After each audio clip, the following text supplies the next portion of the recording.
ঢেকিয়াজুলিৰ ৰবৰতলাত 15 number ৰাষ্ট্ৰীয় ঘাইপথত দেওবাৰে নিশা 9 মান বজাত চাহ বাগিচাৰ এম্বুলেন্স আৰু এখন কণ্টেইনাৰৰ মাজত যি মুখামুখি সংঘৰ্ষ হৈছিল আৰু এই পথ দুৰ্ঘটনাত টিউলিপ চাহ বাগিচাৰ 7জনকৈ লোকে প্ৰাণ হেৰুৱাব লগা হৈছিল আৰু এজন লোক এই মুহূৰ্তলৈকে তেজপুৰ চিকিৎসা মহাবিদ্যালয়ত জীৱন মৃত্যুৰে যুঁজি আছে। আৰু মই উপস্থিত আছোঁ ঢেকিয়াজুলিৰ টিউলিপ চাহ বাগিচাত, যিখন চাহ বাগিচাৰ 7জনকৈ লোকে এই পথ দুৰ্ঘটনাত প্ৰাণ হেৰুৱাব লগা হৈছে আৰু এতিয়া কান্দোনৰ ৰোল এই চাহ বাগিচাখনত। আৰু মই যি পৰিয়ালৰ বাসগৃহত উপস্থিত আছোঁ আৰু এই পৰিয়ালটোৰ 4জনকৈ লোকে প্ৰাণ হেৰুৱাইছে এই পথ দুৰ্ঘটনাত। সন্ধ্যামণি নাথ নামৰ এগৰাকী মহিলাক তেজপুৰ চিকিৎসা মহাবিদ্যালয়লৈ চিকিৎসাৰ বাবে লৈ যোৱাৰ সময়তে এই এম্বুলেন্সখনে, চাহ বাগিচাৰ যিখন এম্বুলেন্স ৰোগী কঢ়িয়াই নিছিল, সেই এম্বুলেন্সখনে এখন কণ্টেইনাৰত খুন্দা মৰাৰ ফলত এই দুৰ্ঘটনা সংঘটিত হয় আৰু এই চাহ বাগিচাখনৰ 7জনকৈ লোকে প্ৰাণ হেৰুৱাব লগা হৈছে আৰু এটা পৰিয়ালৰে 4জন লোকে প্ৰাণ হেৰুৱাইছে। মই দেখুৱাইছোঁ এই যি পৰিয়ালটোৰ বাসগৃহত, আৰু এই পৰিয়ালটোৰ বাসগৃহত উপস্থিত আছোঁ আৰু এই পৰিয়ালটোৰে 4জনকৈ লোকে প্ৰাণ হেৰুৱাইছে এই পথ দুৰ্ঘটনাত। আমাৰ হাতত পৰা তথ্য অনুসৰি এই মুহূৰ্তলৈকে এই দুৰ্ঘটনাত 7জন লোকে প্ৰাণ হেৰুৱাইছে মুঠ, আৰু এগৰাকী লোক জীৱন মৃত্যুৰে যুঁজি আছে। মৃত্যু হোৱা 7জন ক্ৰমে সমীজ নাথ, সন্ধ্যামণি নাথ, বিশেষ নাথ, কুণাল কৰ্মকাৰ, বিজয় হানচা, চালক যিগৰাকী আছিল সুজিতা গৌৰ আৰু হৰি মাদগী, আৰু চিকিৎসাধীন অৱস্থাত সংকটজনকভাৱে আছে মহেশ মাঝি। মই এই যি নাথ পৰিয়াল, তেওঁলোকৰ বাসগৃহত আছোঁ, তেওঁলোকৰ সৈতে কথা পাতিম কেনেধৰণে আৰু ক'ত গৈছিল তেওঁলোকে, সবিশেষ কথা পাতিম। কি হৈছিল, ক'ত গৈ আছিল আপোনালোকে? টুমকি বেমাৰ হৈছিল? আমাৰ বৰ কিবা পৰিছিলে তলতে, তাৰপিছতে এইটো ফাটি গৈছিলে, তাৰপিছতে তাৰ মানে ঠাণ্ডা গৰি যে তাৰ মানে উল্টি আহিছিলে, বমিটো আহিছিলে। তাৰপিছতে তাক আমাৰ এই হস্পিটেলত লৈ গৈছিলে, তাতে কৈছে যে টুমকি ল'ব লাগে। টুমকি লোৱা কাৰণে এনেকুৱা হ'ল আৰু একো বেমাৰে নাই। আপোনালোকৰ ঘৰৰ কেইজন আছিলে কালি মৃত্যু হোৱাৰ ভিতৰত? 4জন। আপোনালোকৰ ঘৰৰে?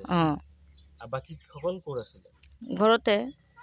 7জন হৈছে, 7জন বাকী ক'ৰ হয়? ওই তাৰ মামাই হয়, একেটা পৰিয়ালৰে? তাৰ মামা, তাৰ মা হয়, মায়েৰ ভাই হয়। বেমাৰ কাৰ হৈছে? সন্ধ্যামণিৰ?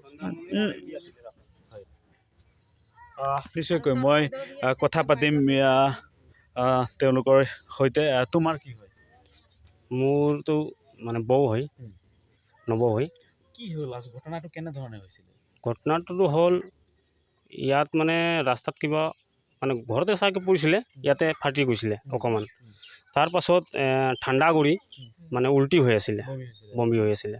তো হস্পিটেল, এই আমাৰ কাষত হস্পিটেল আছে, এনেই খোজকাঢ়ি যাব গৈছিলে, খোজকাঢ়িয়ে গৈছিলে। তো লৈ গৈছিলে তাতে যোৱাৰ পাছত তাতে দাৱাই দিলে নে নিদিলে এইটোতো গম নাপাওঁ, তাতে ট্ৰেন্সফাৰ বুলি দি দিলে যে সেইটোৱেই ট্ৰেন্সফাৰ দি দিলে বোলে ৰাতি। আৰু ড্ৰাইভাৰটো নিচা আছিলে চাগে, যিজনে ট্ৰেন্সফাৰ দিছে সিটো চাইছে নিচা আছিলে, ড্ৰিংক কৰা আছিলে, কালি দেওবাৰ আছিলে। আৰু হিচাপততো ড্ৰাইভাৰ নাইট ডিউটি যিকেইটা মানে ড্ৰিংক কৰিব নালাগে বাৰু, কিলে নিজৰ কথা বাদ দিয়ক বাৰু, আৰু পৰিয়াল আছে যেনেকৈ আজি ঘটনাটো ঘটিলে, গোটেইকেইটা জানিছিলে, মানে গোটেই মানুহ কৈ আছে আমাৰ বাগানৰ যে ড্ৰাইভাৰ নিচা আছিলে পুৰা ফিটিং। আৰু যোৱা নাছিলে ট্ৰিটমেণ্ট কাৰণে, আগতে কৈছে পইচা লাগে বুলি ড্ৰাইভাৰে, পইচা ধৰক। সেইটো কি কেনেকৈ মানে আগত চিকিৎসা হ'ব লাগে নে আগত পইচা ল'ব? হয়।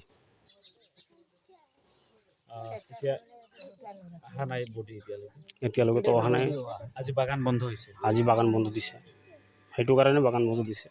হয়, অতি মৰ্মান্তিক ঘটনা। আজি টিউলিপ চাহ বাগিচা তেওঁলোকৰ বন্ধ দিয়া হৈছে, কাৰণ এখন চাহ বাগিচাৰে 7জনকৈ লোকে প্ৰাণ হেৰুৱাব লগা হৈছে। আৰু মই দেখুৱাইছোঁ এই পৰিয়ালটোৰে 4জন লোক প্ৰাণ হেৰুৱাইছে এই পথ দুৰ্ঘটনাত আৰু এতিয়া কান্দোৰণ ৰ'ল। আৰু এটা কথা উল্লেখ কৰিব লাগিব, তেওঁলোকৰ আৰু পৰিয়ালৰ এগৰাকী লোক 5 দিন পূৰ্বে মৃত্যু হৈছিলে। সেই লোকজনৰ আদ্য শ্ৰাদ্ধও পাৰ হোৱা নাই। তাৰ পিছত পুনৰ এই পৰিয়ালটোৰ 4জন লোকে প্ৰাণ হেৰুৱাইছে। মই এই বিষয়ে তেওঁলোকৰ পৰা জানিম। আপোনালোকৰ এজন আগতে সোমাইছে, কেইদিন হ'ল? আজি 5 দিন 6 দিন মান হ'ব। শ্ৰাদ্ধ হোৱা নাই? হোৱা নাই শ্ৰাদ্ধ, কি হৈছিলে? বেমাৰ হৈছিলে? বেমাৰেই হোৱা নাই তাৰো।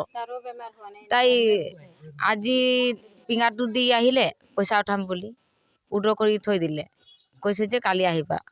তাৰ পিছতে ডেটেই হৈ গ'ল। 5 দিন হৈছে।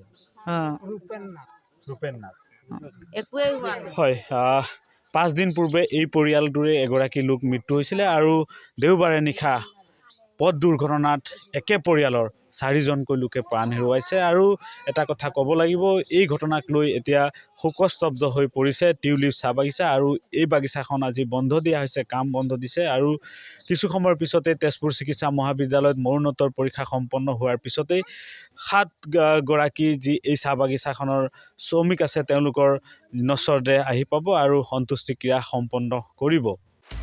আপুনি বিচৰা বাতৰি পাব কেৱল নিউজ 18 এপত। নিউজ 18 এপ ডাউনলোড কৰিবলৈ স্কেন কৰক এই QR কোড। গুগল প্লে ষ্টৰতো পাব এই নিউজ 18 এপ।